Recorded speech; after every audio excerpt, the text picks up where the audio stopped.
Thanks everybody for joining us tonight. My name is Mimi Enright. I'm the program manager for the UC Master Gardener program in Sonoma County and a member of the Resilient Landscapes Coalition. We're very excited to have you join us for this spring landscape maintenance webinar in the Defensible Space Zone that's being presented by Jennifer Roberts, who is also a Master Gardener and also works for Habitat Corridor Project, which is also represented by our colleague April Owens, who is on tonight, and we are all members of the Resilient Landscapes Coalition. We go to the next slide, please, Jen. So this is a webinar, so your video and your mic are inactive. We are recording this webinar, so we can have this as an asset and a resource for our community moving forward. We have a whole range of videos on our YouTube channel that you can access from past events we've hosted. We ask that you please place any questions in the Q&A box. You can see that along the bottom of your screen, not in the chat. That just gives us one place to be able to more effectively manage those questions when we come to the Q&A period at the end of Jennifer's presentation. And this webinar is being presented verbally in English only today. We were not able to secure a translator for our webinar tonight, but the slides are available both in English and Spanish. And Rachel, who's also on our team, who's here from Sonoma Ecology Center, will be can share a link in the chat that's a Spanish language version of one of Jen's previous maintenance webinars that she's done. So that's available for folks to hear after tonight's event. And as I mentioned, we are here on behalf of the Resilient Landscapes Coalition. We are a coalition of a number of nonprofits who came together where we saw a need to create educational outreach on what we call sustainable defensible space. So marrying the really important principles of sustainability with defensible space recommendations in the 0 to 100 foot perimeter around our homes and structures. And the Resilient Landscapes Coalition is made up of Fire Safe Sonoma, of Habitat Corridor Project, represented here tonight with both April and Jennifer, Sonoma Ecology Center, represented tonight by Rachel Bean, and the UC Master Gardener program of Sonoma County, represented by myself and Jennifer again tonight. And we have been very, very pleased and proud to have partnered with both the County of Sonoma Fire Prevention Division, as well as CAL FIRE and other local fire departments to make sure that we're all in sync with the content and the recommendations that we're making for you all as a community to be better prepared for future wildfires. And we're so excited about this series. We often talk, many of our workshops are around the design of the defensible space zone. And Jen is really going to hone in tonight on the important maintenance aspect. It's really about, in many ways, how we're maintaining our landscapes, not just where we're putting plants and how we're designing our landscape, but then how we're maintaining them moving forward. So with that, I'm very happy to turn tonight over to Jennifer Roberts to take us through her presentation. Thank you so much, Mimi. All right. So tonight we have a full agenda. And first we are going to talk about what is defensible space. So we'll do, if you've been to one of our workshops before, which I did see in the questions that plenty of you have, that's excellent. So we're going to review some of the principles of defensible space. But if you haven't attended, you'll also walk away with a good basis of what defensible space is and why it's important. And then we'll dive deeper into the specific maintenance practices for overall plant health in spring, which we are finally feeling like we're in, right? But a lot of these tips and tricks that I'm going to share tonight are good for year-round maintenance, but I'll just be throwing in some of the things you do right now, but they're always important. And then we'll take a look at the maintenance practices in the defensible space zones, again, in more detail. So this will be a little bit of a review of what we're going to talk about up here, but always good to hear it again. So really, we have a good understanding. And then at the end, I will share some resources, and we have plenty of time for questions. So Mimi and April and myself will all be on the board, the panel to answer any questions you may have. Okay, so I like to start this talk with a framework about more information about how fire behaves. Because this is an important thing to think about when we're thinking about maintenance in our landscape. So there's three main things that go into the way that fire behaves. One of them is weather. We hear about this a lot. So this is the wind, how much wind we're getting, what the temperatures are, what the humidity level is, and how much precipitation a given landscape has received. Another thing we talk about with fire behavior is the topography. So this is the slope or aspect of the land. So how hilly a place is, or mountainous, or is this area flat? And then the third thing we're concerned with is fuel. The amount of fuel, the arrangement, and how much moisture is present in that specific fuel. So these three things together determine how a fire that gets started behaves. So looking at weather and thinking about weather, we don't have a lot of control over that, right? We get what we get based on the climate we live in. And topography, humans also don't have a lot of control over that. Of course, through technology, we figured out how to move mountains and change river patterns, and we can do a lot of things. But thinking about the given landscape of, say, Sonoma County, we're not really interested in drastically changing slopes. I mean, it's part of the beauty of where we are. So these two things remain the same.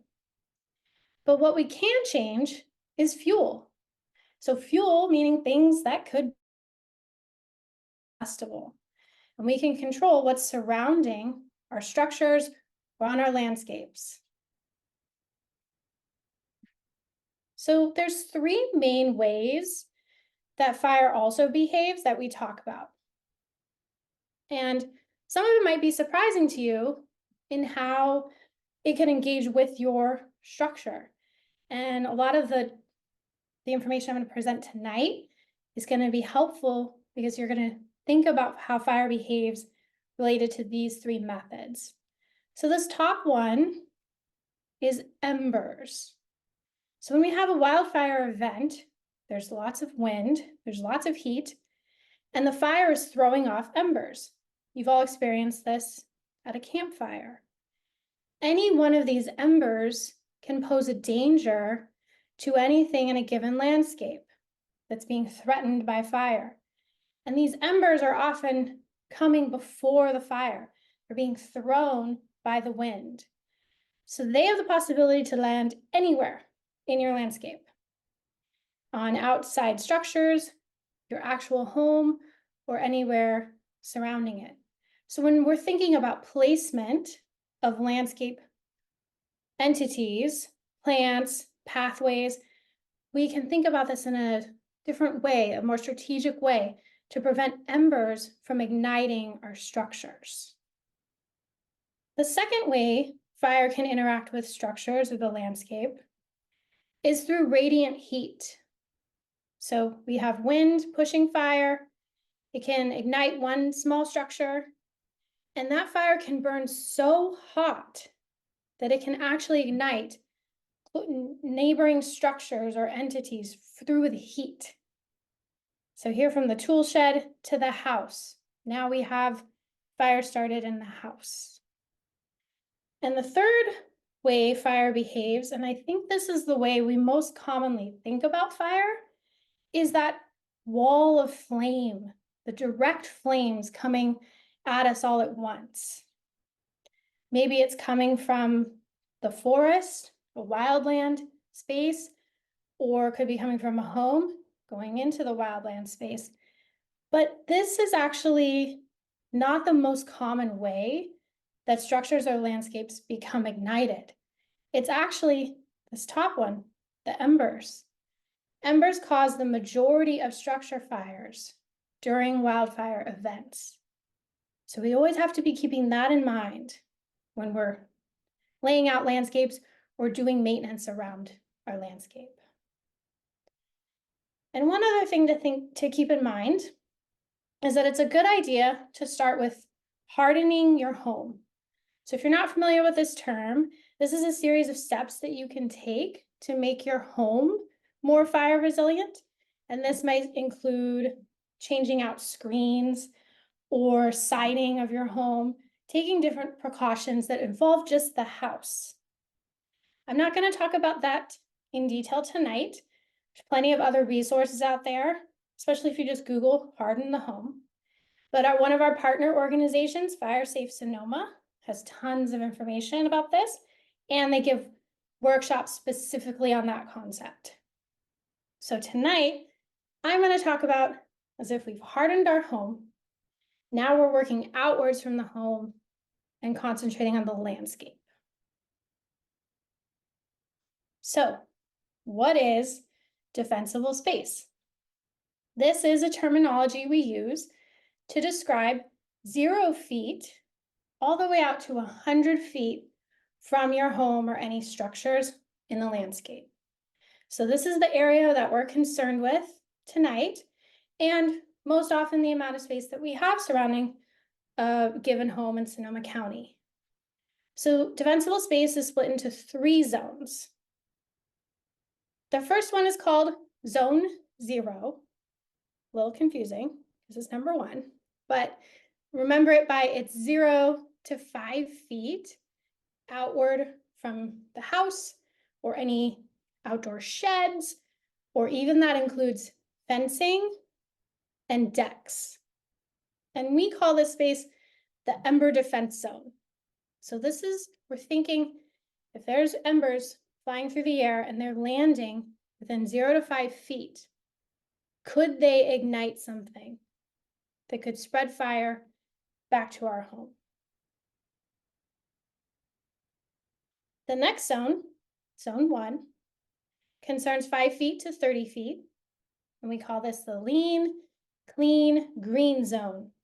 So this is where we now can introduce vegetation, because this first, the ember defense zone, our recommendation is to not have plantings in that first 5 feet. But as we move outward from the home, we can add more vegetation with some specific guidelines, which I'll talk about. And then the third zone, but zone 2, is 30 feet to 100 feet. And we call this the reduced fuel zone. So we absolutely still have plants, we have trees, and we have collections of these plants and trees, maybe in larger quantity or even denser quantity than we would have closer to our home. So that's the idea behind defensible space. A little bit more detail about that. So zone 0, ember defense, you can see here in this first picture, this is an example of what we call good 0 to 5. So right up against the house, there's nothing combustible. There's no plantings, no furniture.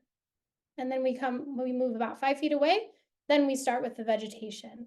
So this is kind of the ideal we're shooting for. Obviously, it's not always a perfect world, but we're here tonight to do our best, to learn what we can do. So as I said, that includes fences, decks, and outbuildings. And in this zone, we want to try to have non-organic mulch. So a type of mulch that was never alive. So meaning stone, gravel, flagstone. All right. Next zone, 5 to 30, lean, clean, green. We can have groups of plantings separated by non-combustible pathways. So we call these groups of plantings islands. So it's a good way to remember it. And so here we have one island. We have it separated by non-combustible material, and then a secondary island. So this is the idea as we move away from the structure. And this zone can include irrigated native grasses. So if you are interested in having a lawn area, there are a couple of native grasses available, one of them being bent grass that can act like a lawn and is perfectly okay in this 5 to 30 foot zone. And then the last zone again we move and we can have much larger groupings of plantings, but that are separated by hopefully non-combustible material. This seems to have some leaf litter, but as we move away, we can get away with more native leaf litter, especially depending on the time of year, of course. And we can just have more trees. So when thinking about these things for your own specific property, the first thing to keep in mind is your personal risk assessment. So Sonoma County varies widely. We actually have 35 different microclimates in Sonoma County. So I can't give one presentation that's going to cover, everyone. You have to be familiar with your landscape because each one is so unique. You need to consider the individuality of your space. So one way to do that, to get to know your landscape better, is take time to walk your property or maybe sit in the front yard if you don't normally do that. Observe your garden seasonally. See what kinds of plants are growing. Do you get frost when we have frost warnings or maybe not? Does your property attract pollinators? What kind? Do you see one species of butterfly or 5 in the spring? What plants thrive in your area? Is it really hot for multiple weeks in the summer and you just can't plant certain plants? All of these things come into play. What kind of soil you have, your slope. So you know your space best. And therefore, you can begin to think more critically about your personal risk when it comes to fire. And through that, you can also determine what maintenance your landscape is going to need. Is there a lot of pruning? Is there a lot of trees to care for? Does the soil need amending? Are we mowing a lawn, etc.? So the Resilient Landscapes Coalition and the Master Gardeners and all the organizations in our group talk all the time about right plant, right place. This is a very important concept because we could have the most gorgeous plant, but if it's planted in the wrong place, it's not doing anyone any favors. So for example, on the left, you see that this tree was planted very close to this home. So when it was young, probably wasn't an issue, but now it's matured. The trunk is very thick, and you can see that the branches are leaning to one side. So this tree has less stability than a tree that's growing upright, and it's because it's been planted too close to the home. In contrast, having a better planned out landscape. Now, obviously there's a difference between, shrubs and grasses and a big tree, but thinking these things through, if you're going to be redesigning your landscape or slowly changing it over time, just always thinking that this plant, is this the right place for it? Related to size and space, but also heat, soil type, all the things I mentioned before. And good design allows for easy maintenance. So if you want to work less, then have a good design to start with. So we're going to talk about spring maintenance. We're finally in spring in Sonoma County, and we know from living here that means warmer temperatures. We might be getting our last frosts. They went very late this year. And we're getting our last rains, also later than normal for this year. And the plants, everything's waking up, they're leafing out, they're starting to bloom, and our natives specifically are getting their last water. They're really soaking up that water, preparing for the dormant season, the summer dry season that we experience here in California. And some plants that are blooming in early spring, late winter, we have manzanita, currant and gooseberries, redbud trees.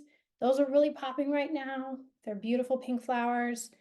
Our wildflowers are going off, including the California poppy. and lupine, poppy. But those are just the two most commonly known. There's so many wildflowers to know about. Ceanothus, California lilac is going off. Monkey flowers and sages are starting to pop. Once we get more sunny days, we'll have more flowers.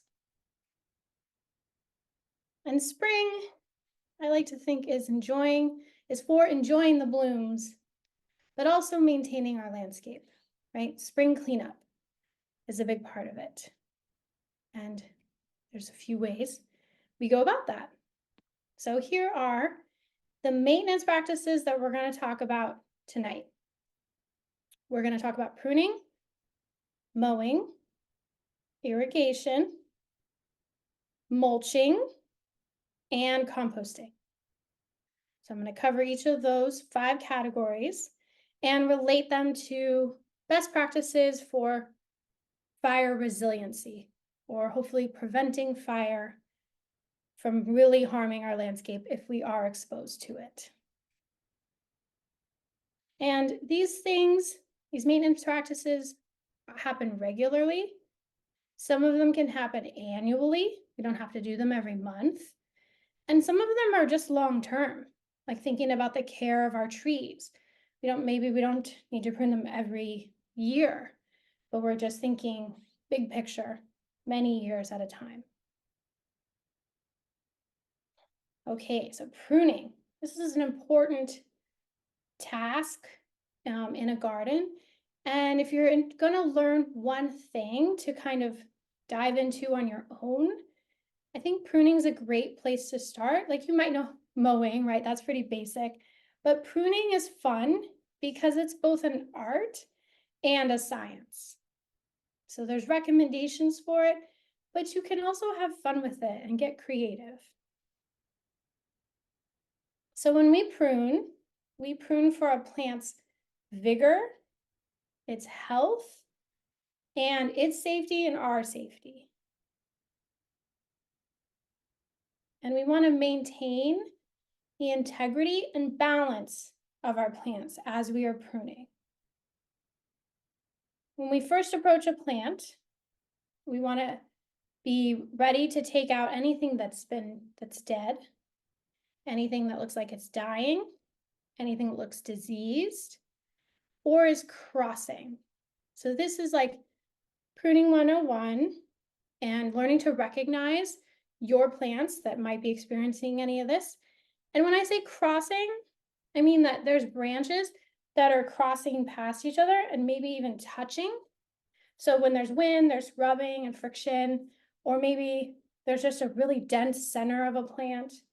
So that's kind of where the art comes in, learning, how to invigorate plants by selectively taking out pieces that aren't doing any favors to the plant.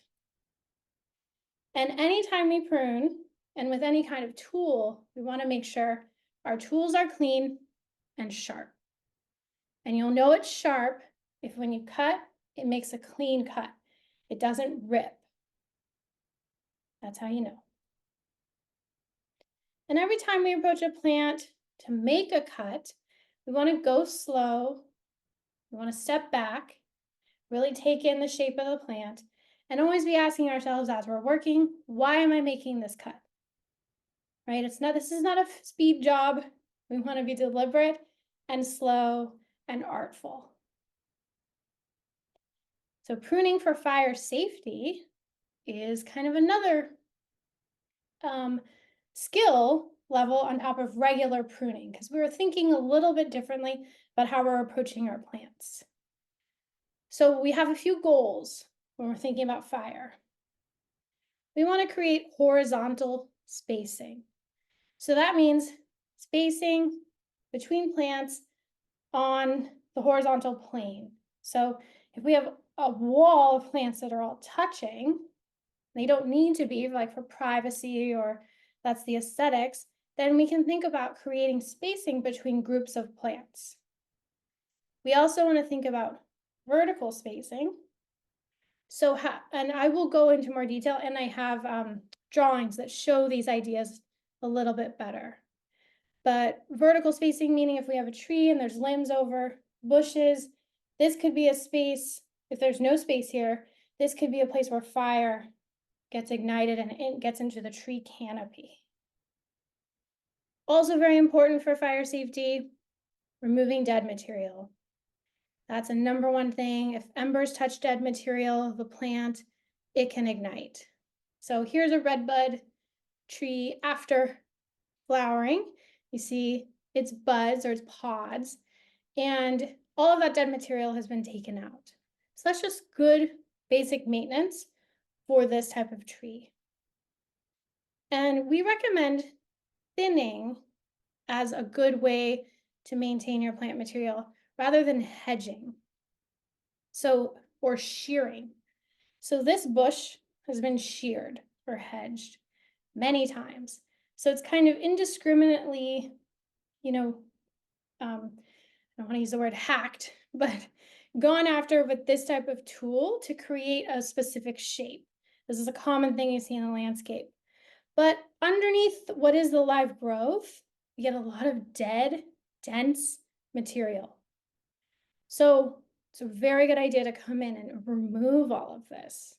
Your live part might be blocking tons of dead material that if embers get into could really ignite. And we also want to think about pruning to rejuvenate plants. So if things have been in our landscape for many years, maybe they're not blooming as well, or their growth has gotten kind of weird, we can rejuvenate these plants through pruning. So here's a little bit more about that concept I was talking about with vertical space. So we want to eliminate fuel ladders. So if a fire is coming through and it's a low fire, it's not moving too fast, it's not burning too hot, and it's getting below the canopy of the trees, there's a good chance that it'll move through and not do major damage. This is actually closer to the ebb and flow of fire behavior that we've seen in California back before we started not burning, not doing controlled burns. So basically when the European influence came, we stopped burning. The Native Americans used to practice this type of burning where we'd have low fire, low intensity, that would be clearing out understory and not posing a risk. So if we have that type of fire, the landscape has less damage. But if we have shrubs that are quite high, can touch the canopy of the tree, the fire can move into the tree canopy and then into the next tree canopy and so on and so on. You have a much bigger fire very quickly. It's more intense and will move fast. So in our landscapes, we want to avoid fuel laddering by keeping the distance from low plants to the tree canopy 3 times the understory height. So if you have a 3-foot shrub, you want to keep 3 feet, 3 feet, 3 feet of space between the shrub and the bottom of the tree, so that fire can't jump. 6 feet here, 3 times, whatever the size of that shrub is. Here is a real life picture of this exact concept. So here we have juniper growing right into a tree and close to its branches. So we want to eliminate that risk. So here's the after. Come in and remove part of the juniper. That now this top of the juniper is quite far from the bottom of the tree. So not this, that's the background, but this here. So you can see all that space. So that's a much safer scenario. And then thinking about the juniper itself, juniper is a classic plant that a lot of them were planted many, many years ago. So they've been in our landscape forever. And as they grow out, they leave dead material. So we want to come in, prune that out.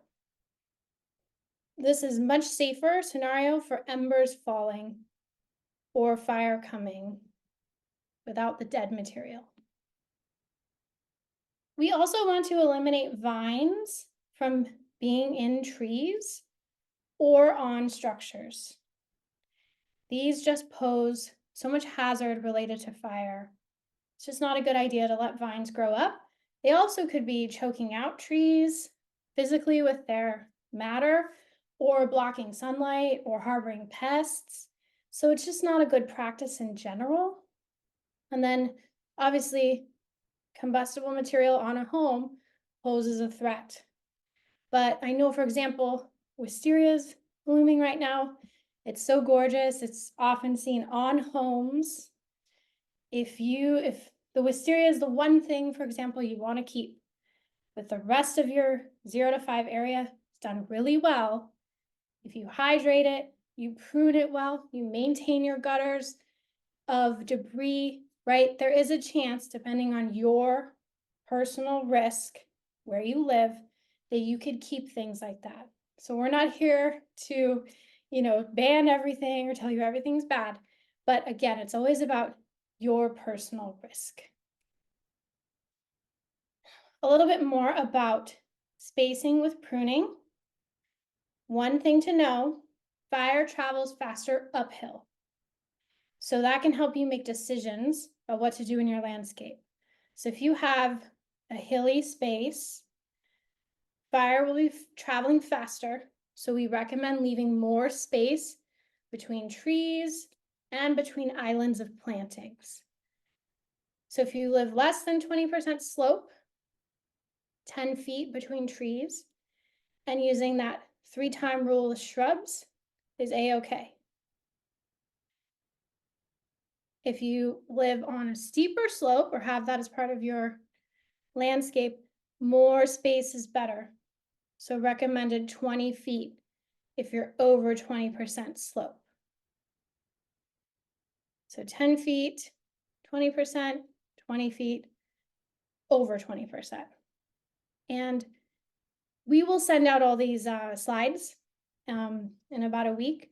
So don't worry about taking frantic notes and getting these numbers right tonight. You'll have time to reference back. Pruning shrubs. So we could have herbaceous perennials, meaning shrubs that are not woody, like you can easily bend part of their growth, or we could have woody shrubs. But both kinds, we want to be making sure we're removing diseased or dead plant parts any time of year, because that can pose a risk. And we want to make sure we're cutting back old woody growth every 2 to 3 years. And that shearing behavior I mentioned can create that dead woody inside. So be careful with that type of behavior. Just make sure you're checking and cleaning it out. More pruning techniques: selective pruning and thinning. This is an important technique. This helps us control the size and shape of plants. And for trees specifically, it can really help develop the natural beauty of a tree. So on the left, we see a lot of branching. So that means a lot of extra growth, a lot of energy for the tree, a lot more potential of canopy denseness, and then leaf fall. So if we come in and selectively prune branches, we just have less density and potentially more beautiful tree form. And it can also work with shrubs. So it can be beneficial to, we say, thin or limb up a large shrub. So when we say limb up, we would cut all or any branching that's down low, and that way you can create a shrub into a tree form. So this can be done with plenty of plants, and a lot of our natives can take this behavior too, and it just can really change a specimen planting in your landscape, make it more of a showcase. A little more about pruning trees. So be sure to consult a licensed arborist as needed. So if you have very large trees, you have tricky situations with power lines, your house, your neighbor's house, really a good idea to at least consult an arborist. And of course, we never want to prune trees that are near electric lines ourselves. It's incredibly dangerous. Other recommendations: remove lower limbs of trees to 6 feet from the ground. So even if there's no shrubbery here, we would like a 6-foot spacing. And if it's a really large tree, like over 30 feet, then eliminating 1/3 of the height is recommended for fire safety. Avoid those fuel ladders. And county code requires 10 feet distance from branches to chimneys or stovepipes. So more distance from those places that output ash and smoke, etc. So pruning trees in general, timing is very important. And that'll determine if the tree will grow more or more vigorous. So depending on the type of the tree you have and what your goal is, this is a little handy timing calendar. So fruit trees should be pruned in the dormant season. And for most of them, that's winter. Pines should be pruned in December and January. Deciduous oaks, so our oaks that lose their leaves, should be pruned in winter. Evergreen trees of any kind can get pruned in early spring to midsummer. And our evergreen oaks can get pruned in July through October. So that summer dry season, because they're actually dormant. And trees can overhang your roof, but there needs to be clearance of at least 6 feet. And see this roof? It's covered in leaf debris. You want to make sure you are cleaning this regularly and all year. Big, big tip for fire resiliency. We do not recommend topping your trees. So that means literally coming in and just cutting the top off. Or here that happened too, and now it's sprouting regrowth. This is not an ideal behavior because it can kill the tree. This is really damaging to it, can send it into shock. And you can see here, this tree is trying to recover and sending out new growth. But look how thin and spindly it is, right? It doesn't look super healthy. So this just is not a good tactic. It's better to thin your trees. So taking out selective branches, selective areas, being deliberate about it and not just coming in quick. And always thinking about maintaining the integrity and balance of our trees. A couple more pruning techniques, more for our shrubs. Deadheading, great technique. This is where you just come in and cut off any dead, spent blooms, but leaving the ones that are still blooming. And doing this can encourage a rebloom. Penstemon and monkeyflower respond really well to this. And you don't have to cut everything off, especially if we have plants that are ending their blooming in fall. It's nice to leave some of the dead blooms because they might have seed and birds love to eat that seed. Thinning again, here's another example for a shrub. So we didn't come and chop it down drastically, selectively pruned out certain dense material within it. You can also cut some plants back quite hard. Think about pruning roses, right? We often do that. We cut them quite low and then they regrow. Same thing can happen for some of our native plants, including epilobium, muhlenbergia, and baccharis, so also known as coyote brush, deergrass, and calafuchsia. So this is actually coyote brush here. And so you can see it's an old specimen, it's quite woody and thick, and it just needed some rejuvenation. So cutting it back hard is okay for this plant, and it'll push new growth. And then you have healthy growth that doesn't have a lot of dead material within it, and it can become a safer plant for the landscape. Coppicing is just another technique, another way to call kind of the same idea, but you cut it back hard and it resprouts. Also, making specific cuts or how you do cutting matters. So we always want to cut above a bud. So we don't want to cut like through the bud or, below it, because you see below it, there's nothing growing. So you want to make sure you're keeping your buds, and the angle matters too. 45 degrees is what we recommend. So not too angular, sharp, not too low.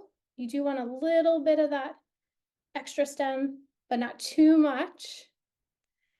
And then this is an example if you have two buds next to each other, how to cut it. So this is where some of that art comes in, and also practice. You'll get better with practice. Cutting to a lateral branch on trees. So you want to avoid cutting the branch collar. So that's where the branch touches the trunk, and you can see it has a different look to it, and it's part of the trunk extension. So you don't want to cut deep into that because that could harm the tree. So just above that.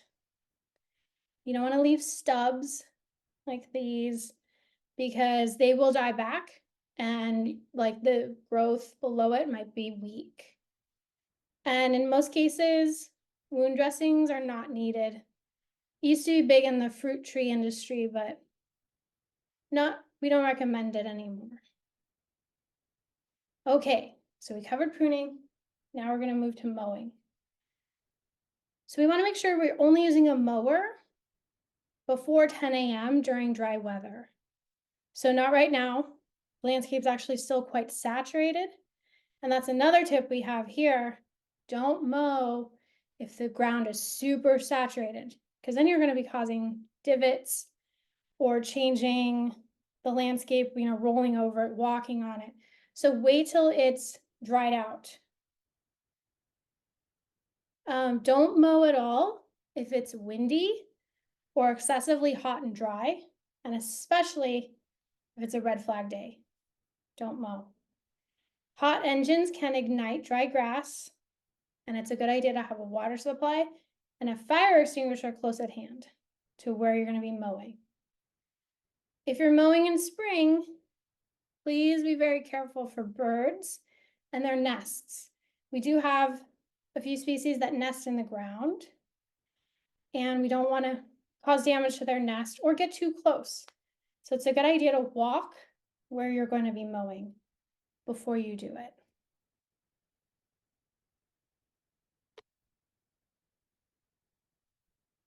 We want to make sure that we're staying ahead of weeds and before they produce seeds. That's a big part of mowing, especially in Sonoma County, keeping down all these invasive weeds. So we want to remove them. And they become high risk when they dry out and if there's situation for fire. We want to mow weeds and grasses to 4 inches in the spring and throughout the summer. And it can be 6 inches tall next to roadways. If you have a lawn or grasses that don't have weed seed, you can leave the grass clippings on the lawn as a mulch.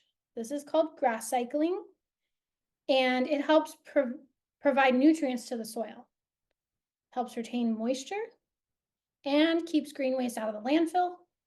Hopefully, you're not sending it to the landfill anyway. But it also is less work. You don't have to bag this up and take it somewhere. You can just leave it be. That's if it doesn't have weed seed. And a string trimmer presents less risk than a mower for starting a fire. Excuse me. And consider electric machines over motorized machines that require gasoline. There's less fire risk with electric. Okay, mulching. So the definition of a mulch is anything that covers the soil. And that could be organic mulch or inorganic. So when I say that, I mean organic mulch was once alive and inorganic was not. So that's something like stone. Examples are wood chips, stone, gravel, straw, coconut fiber, leaf litter, grass trimmings, and compost. And there's many benefits to using mulch in our landscape. One of them is water conservation. So if we put mulch over our soil, we're protecting it from drying out. Mulch also helps prevent soil compaction. So you're creating a protective layer. So if we're walking on an area or running machinery over it, the soil isn't getting as compacted. The mulch is taking the brunt of that weight. Also, mulch helps prevent erosion, reduces dust, suppresses weeds. That's a big one. And it visually enhances our landscape. We kind of like, seeing kind of more manicured sometimes, or maybe we have areas of growth and then there's a little more, what's the word? Like order to some areas, and mulch can help that happen. And it cools the soil. So not all mulches cool the soil. If we're using a lot of rock and gravel, that can actually hold on to a lot of heat, but some mulches can cool the soil. And organic mulch, like wood chips and straw and natural leaf litter, also improve the soil tilth and feed soil life. So soil is alive, and we want to, in order to make our soil better or have good tilth, we say, that means that's that beautiful, crumbly, rich soil that you can just put your hand into and you don't need tools to work into it. Adding mulch helps us get closer to that goal.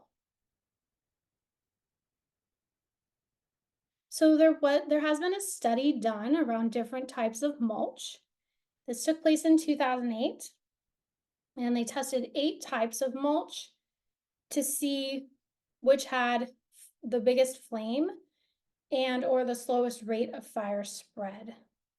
So it was determined that arbor mulch, or also known as composted wood chips, had the slowest rate of fire spread and the smallest flame. So this is what we recommend using, not in that 0 to 5 zone, but further out, 5 to 30, 30 to 100. And we recommend applying that mulch 2 to 3 inches deep. And it has a low burn rate, but it might smolder in times of fire. And we want it to be composted. So if you're purchasing it commercially, it will be called composted mulch. And there should be a link to the study in the chat. And we are very patiently waiting on a new study that has taken place, and we're going to get results for that study. So they're looking at a few more factors, and we can have better, more defined terminology around mulch once that study comes out. So in the 0 to 5, non-combustible, non-organic materials should be used, as you can see really beautifully here. And then also here's that 0 to 5 foot zone with non-combustible mulch. We can use arbor mulch, which is mulch from trees, and it just looks like the kind of mulch you most think of when you hear that word. And that's acceptable in the 5 to 30 foot zone and within plantings. So we don't really want to have a lot of bare soil in our landscapes. So around the plants and around these islands, you can use that mulch. And then in the 5 to 30-foot zone, we want to concentrate on breaking up large areas of plantings, remember, with non-combustible paths material. So here's another example of that. Some gravel or decorative stone. Then we have a planting area, more gravel, and another planting area. So really good example of breaking it up. And the one thing to maybe take away from tonight about mulch, if nothing else, is we don't want to use fine bark or shredded redwood or shredded cedar in our landscapes. And this is what that mulch can often look like. And it's also often called gorilla hair or maybe angel hair, but we don't want to use this type. This really catches embers and smolders and can ignite and then ignite plant material or structures next to it. So don't use this. It's a good idea to avoid shredded rubber, pine needles, and cedar bark in the highest hazardous, or it has the highest hazardous combustion characteristics. So not the best choice. We want arbor mulch, which looks more like this. Okay, so leaf litter. People always ask often about leaf litter. This is an important material for nutrients, and it protects and feeds the soil. And it's beneficial because it also breaks down over the seasons. So you can start with a full understory of leaf litter and it will break down.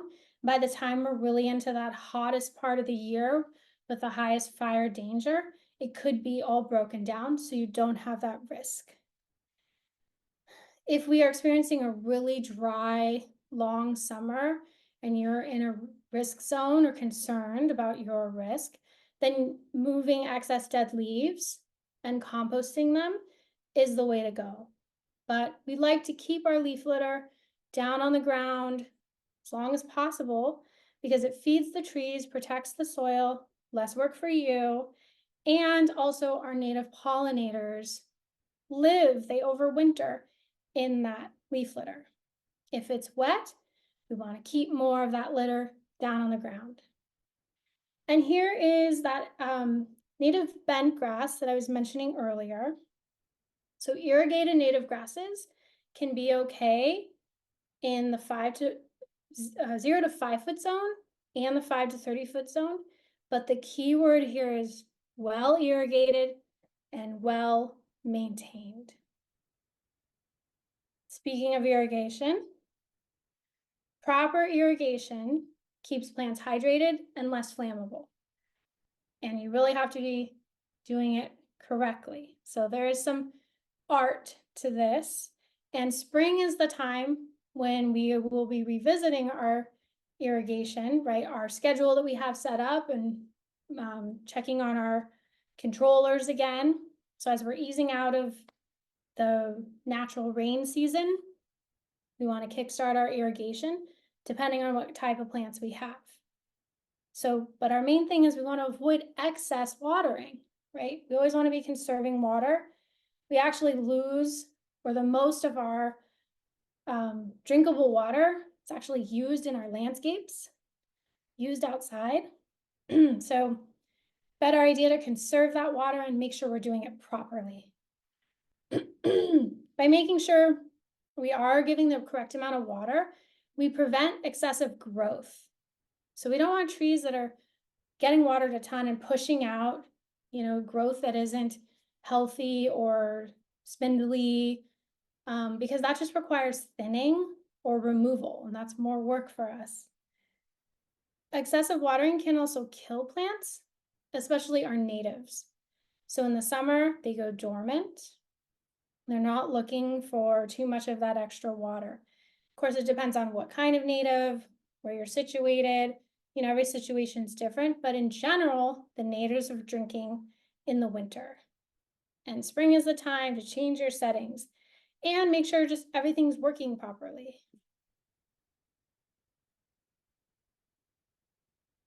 Another key to getting your irrigation right is getting to know your plants. Determine their thirstiness. So knowing what types of plants do you have? Do you have natives? Do you have plants from England that are expecting summer water? So knowing what you have, knowing your sun exposure, your slope, how much wind your area receives, what species of plant you have, thinking about the season, of course, and the maturity of a given plant, because not all plants need the same water throughout their entire life cycle, especially as they mature and have more mature roots. So one way to help you guide you through this process is to use what's called WUCL's, or water use classification of landscape species. So this just classifies all common landscape plants into different water use categories. So do they use a lot of water and they're high use, moderate or medium, low, very low? So this can help you determine how to set your irrigation. And our native plants in California are often very low or low. So if you're saying you're going to revitalize your landscape and put in native plants, you'll find that your water usage, if you had non-native plants, your water usage will drop. That's a good thing. Even though we had good rain years, past couple of years, we should always be thinking about conservation. So natives are adapted to our summer dry climate. Newly planted natives will need more water. They take 1 to 3 years to establish, depending on the species. And it's a good idea to check weekly in their first year of life, especially in the summer. Natives enjoy deep, infrequent watering. So not 20 minutes a day, but longer, deeper, and less frequent. And many natives drink in the winter.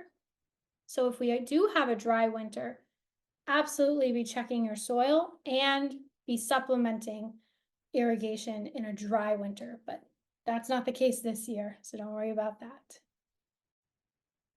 You can use drip irrigation, which you see here. It's quite common, or low pressure sprinklers.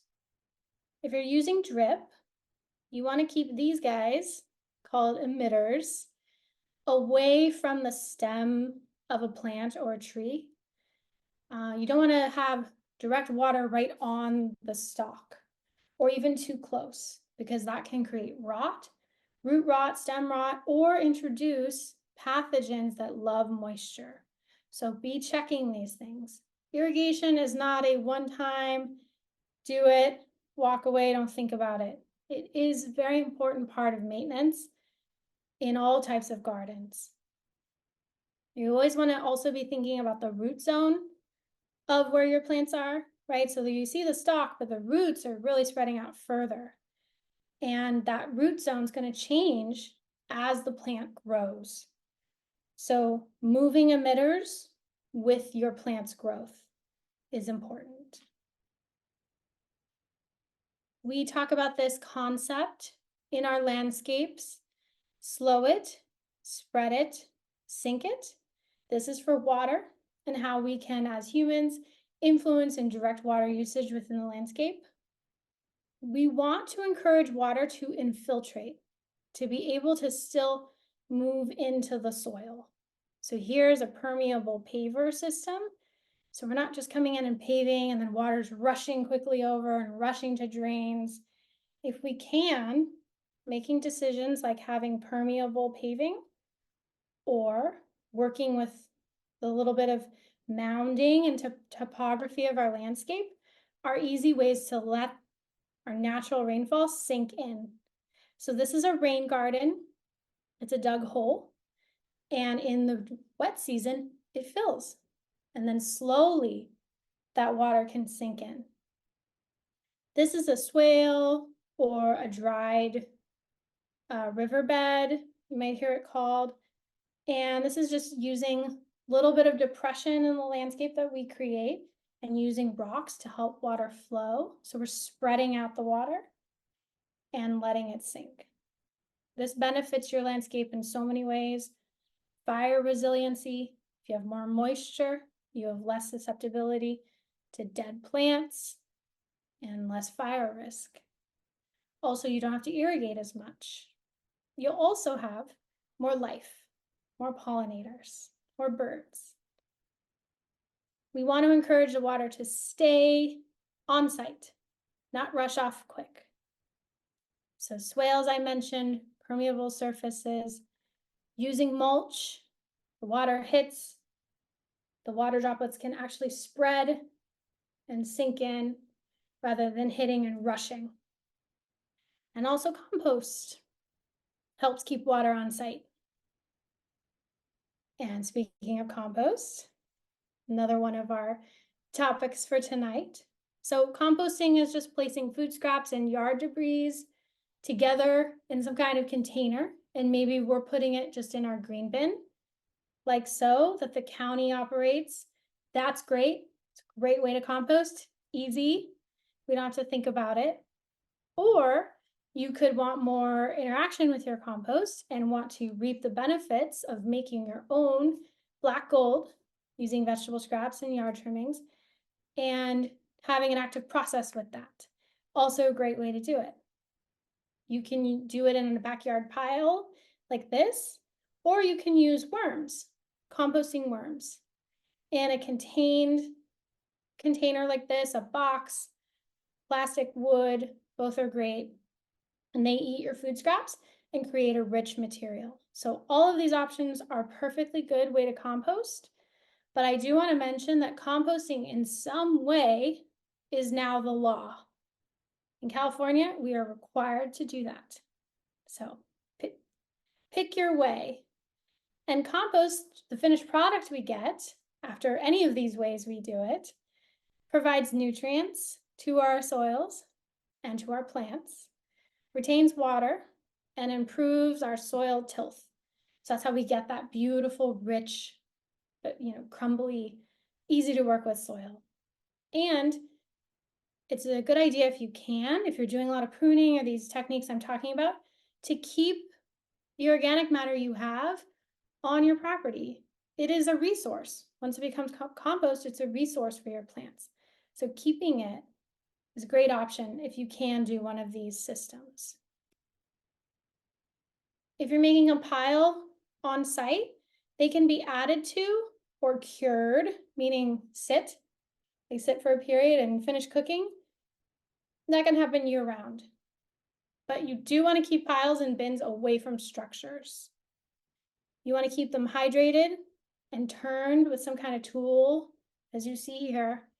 And you can make compost and you can spread finished compost all year. But the best time is in the fall, before the rains, because then the rain is doing the work for you.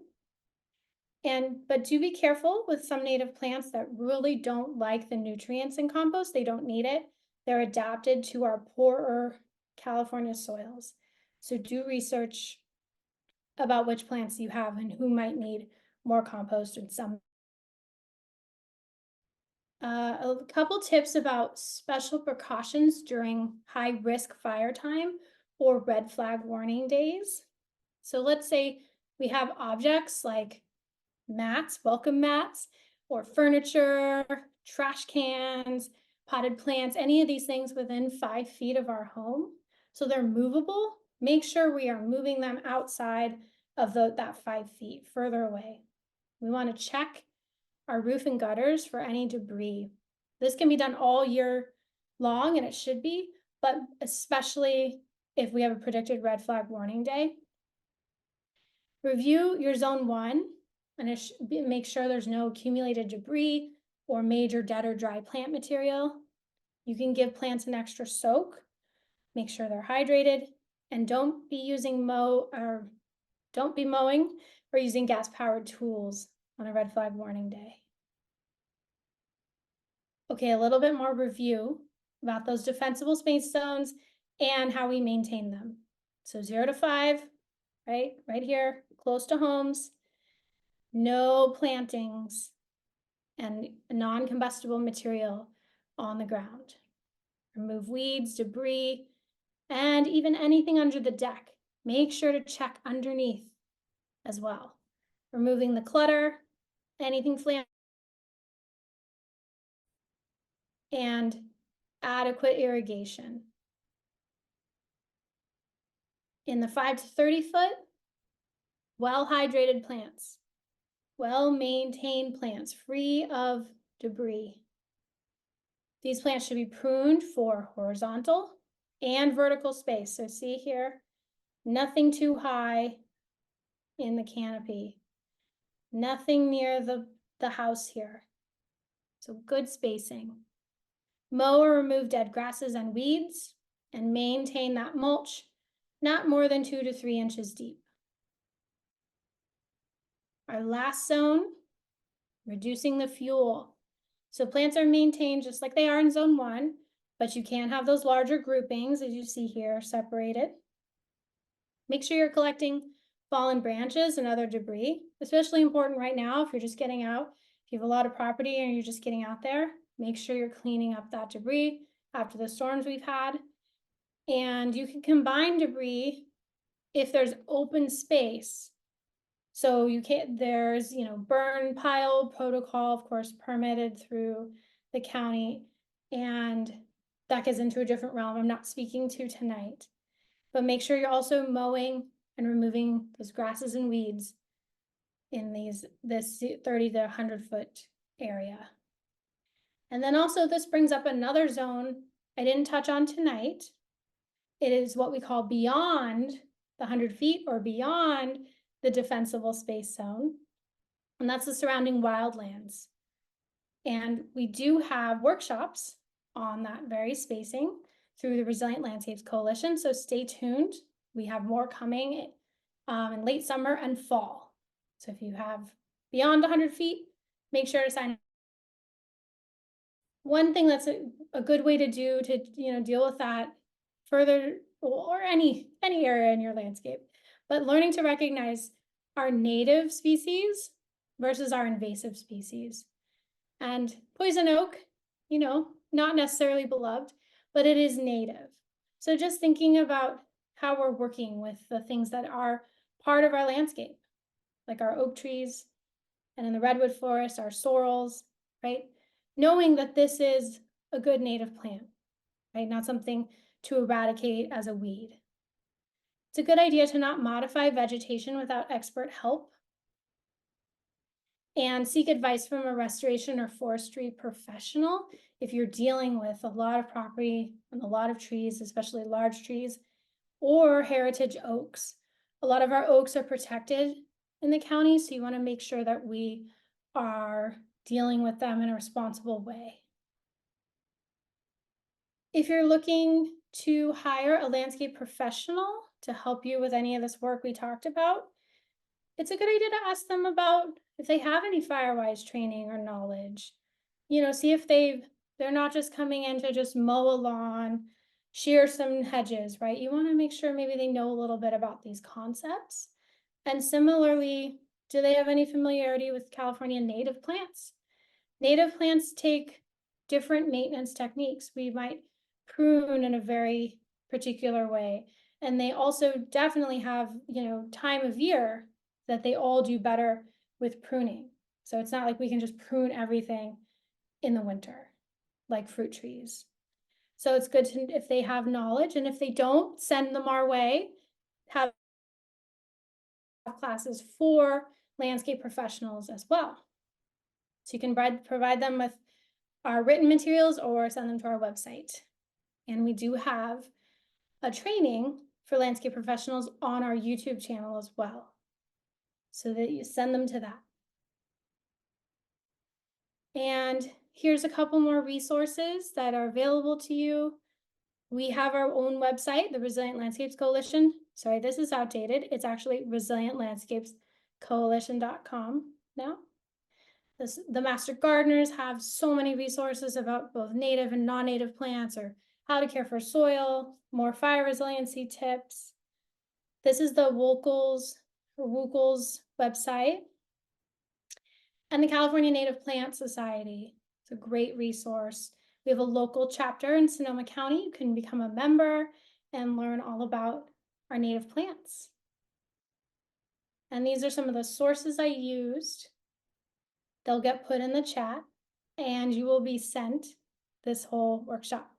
So don't write vigorously. And that concludes my presentation. Thank you for joining us tonight. I hope you learned something. And please feel free to visit our website or any of the websites of the 4 partners that make up the coalition. Like I said, tons of resources out there. So with that, I will hand it over to our panel and we can answer any of your questions. Great. Thanks so much, Jen. Great job. Folks, if you have any questions you'd like us to field, please feel free to enter those in the Q&A. And Jen, we have one question to get started. Ironically, it's a topic we were talking about just before the webinar started, where one of our attendees has asked, what size arbor mulch chunks are best? If it comes in different chunk sizes, and I can maybe take a start on that for you and pass that on to you in April if you've got more to input, if that sounds okay. So yes, wood mulch does come in different sizes. What's interesting is we have, based on the University of Nevada at Reno and University of California mulch study that Jen referenced from 2008, for the past couple of years, we've been recommending larger chip size mulch. Doesn't have a specific size designation, but just larger rather than the smaller chip sizes. I don't have to say it more clearly than that. But what's interesting is with the new study that Jen also referenced that was recently conducted down in Marin County, they may have some different recommendations. It looks like there's going to be some different recommendations coming out for us. What's exciting is they did use a lot of materials, of course, that we would regionally be able to readily find available. For example, the Reno study, they studied pine needles, which we see less as a mulch option than they would in the Reno area. So I think it's going to be much more applicable for us. At this point, I think it's more important that you don't use that shredded bark mulch that Jen referenced, because it can be so highly susceptible to embers smoldering in there and reigniting, perhaps after firefighters maybe have moved on to fight the fire in another area. So our recommendation is at this point is use wood mulch because it is a really effective tool in your gardening beds, starting in zone 1 and out. And watch for our websites for more information for when that new mulch study results are released, and stay away from the shredded bark mulch. And of course, from use of any wood mulch in your 0 to 5 foot zone. And Jen and April, anything you guys would add to that? Well, we've been using the clean and green kind of compost in a lot of gardens, which, like Jen said in her workshop, like sometimes the native plants don't really want that, like that intensive composty material.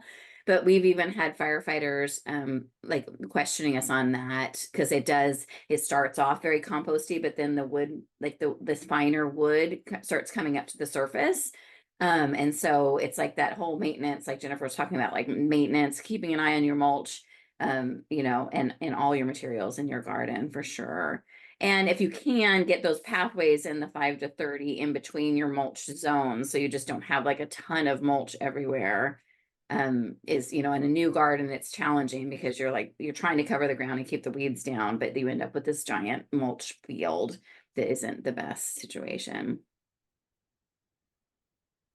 I had a question. If there isn't another question We've got a couple. We've got a couple good, more. because I was hoping I had a client that's on here that wanted to know about goats, and I'm surprised he hasn't put the question in there. All right. Well, maybe he'll add that in. But Dee's asking, can you advise on what to do about our native bay laurel and tan oak in rural West County given sudden oak death and fire danger? Certainly challenging if you lose some trees that are host species for sudden oak death, like native bay laurel and tan oak, if that then spreads sudden oak death to some oak trees, and you may lose oak trees due to the sudden oak death on infection spread by those. I'd say attend one of our Beyond 100-foot defensible space workshops for sure.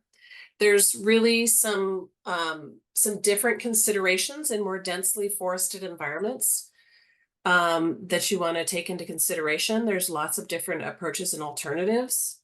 In fact, our coalition partners, Sonoma Ecology Center, have a new handbook that they've put together with many other partners here in Sonoma County about forest management practices beyond the 100-foot defensible space zone. Don't know if I specifically have any more recommendations for you, other than it's definitely a more complex equation that you need to consider in a more densely forested environment for managing that most effectively for a healthy and fire ready forested environment. April or Jen, anything you'd add to that?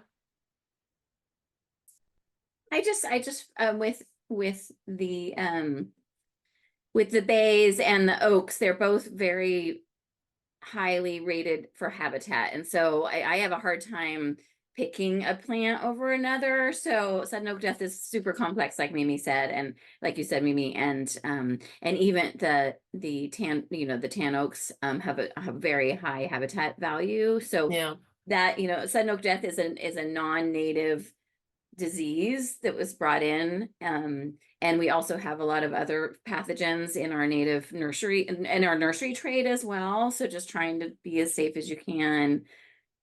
So I agree with the Beyond. I'm excited to learn more from the Beyond workshops as well. yeah. And fire can actually really help with mitigating some of those pathogens if used in a proper way. So. All right. Next question. Do you need to remove all the redwood duff from the landscape regardless of the zones? No. Jen did a really great job talking about how important leaf litter is for regenerating the soil and the soil health and providing nutrients to the plants. For sure, if you're in a high fire or a very high fire severity zone, you're going to want to remove that regularly during fire season from your zone 0, your 0 to 5 foot zone. I would really stay on top of your maintenance there. And then, of course, if it's dropping any leaf litter on your roofs or your gutters, you're going to want to be really vigilant about keeping that cleaned up. But no, I mean, it's actually I would call it a form of mulch, and it is really important for the redwood's health to leave that, but just be super vigilant about that in 0 to 5. April or Jen, anything you would add on top of that? That was a great answer, and it's also really retaining the moisture that the soil and the redwoods need. So Yep. keep it on hand if you can. Absolutely. And it depends on where you live as well, right? It's all about your plant community. And if you have redwoods and redwood duff and you live in Guerneville or out at the coast, you don't need to worry as much as if you're in Cloverdale with a bunch of redwoods that aren't supposed to, maybe not climate adapted right there. So whereas the oak litter would be more like something you would be considering in that space. Yep. All right, looks like your clients weighed in on the goat grazing or goat gazing. I kind of like goat gazing. Is hand weed removal, weed whacking, or goat grazing more beneficial to promote native plant growth? I don't know I love, Shigeo, that you're thinking about the many ways we have for doing vegetation management in our home landscapes. And depending on how big of an area you have to tackle, for sure I'm doing a combination of hand weed removal and then coupled with weed whacking, because it can be just overwhelming to try to stay on top of the weeds completely by hand.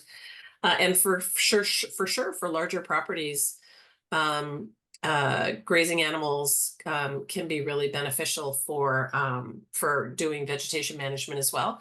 But I don't know the interface between goat grazing and native plant growth. April, any thoughts from you on that? There's a little backstory that Shigeo couldn't give on this, but he reached out to me this weekend or Monday, and it kept him up because Bennett Ridge community is going in together to get a goat tender and get goat grazing happening all throughout that ridge, where we kind of started these landscape workshops. So that was like our first workshop.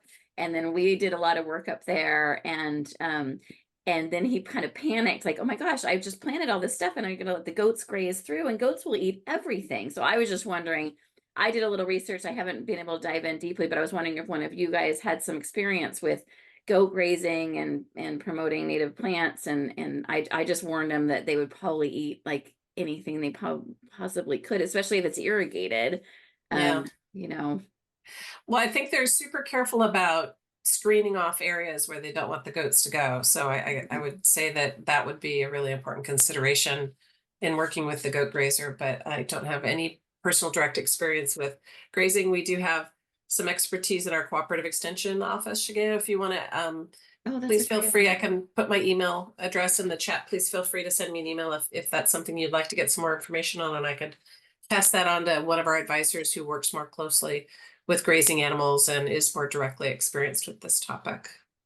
Oh, that's great, Mimi, because I didn't have a lot of experience, and I just, didn't want him to lose all of the plants that he'd installed out beyond. So maybe this is another beyond the 100-foot kind of situation as well. Yeah, I think that is definitely the case, and I can certainly share. Shigeo, if you send me an email, I can also share it with our colleagues at Sonoma Ecology Center who do a lot more work in the beyond 100-foot defensible space, and I'm sure I've tackled those questions as well. So that's a great suggestion, April. So it looks like that's it on our questions. And we're just about at time anyways. I want to thank you all for joining us tonight. Really appreciate you spending some of your evening with us to learn more about maintenance practices in the defensible space zone. And this was Jen's last presentation for a couple of months. She's heading out on maternity leave shortly. So really grateful, Jen, you squeezed this last presentation in before you're off on maternity leave. And thank you to April and Rachel and all our partners in the coalition for helping support in this event tonight. And thank you all again, and check out our websites for more information on all these topics. Thanks, everybody. Good night. Good night, everybody.